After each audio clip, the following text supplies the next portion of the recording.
aking asignaturang nalalaman tungkol sa kasaysayan ng iba't ibang perspektiba ay ang pagiging manatili sa ating komunikasyon.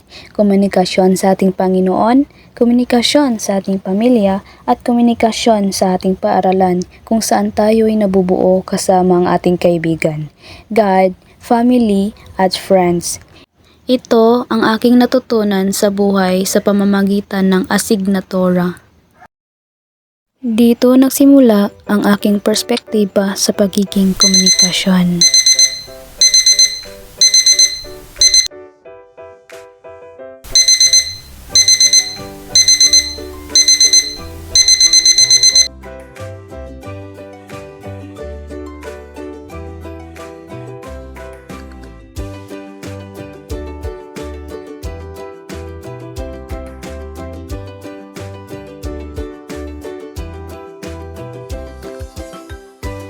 Komunikasyon sa Panginoon, pinaka-powerful sa lahat ng mga bagay.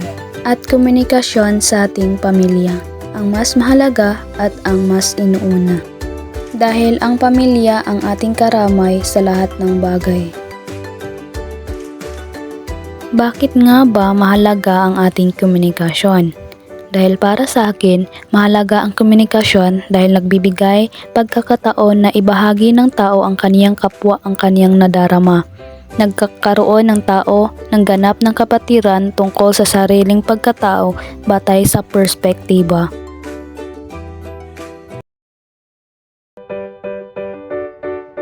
At naunawaan ng tao ang tamang paggamit ng kaniyang wika.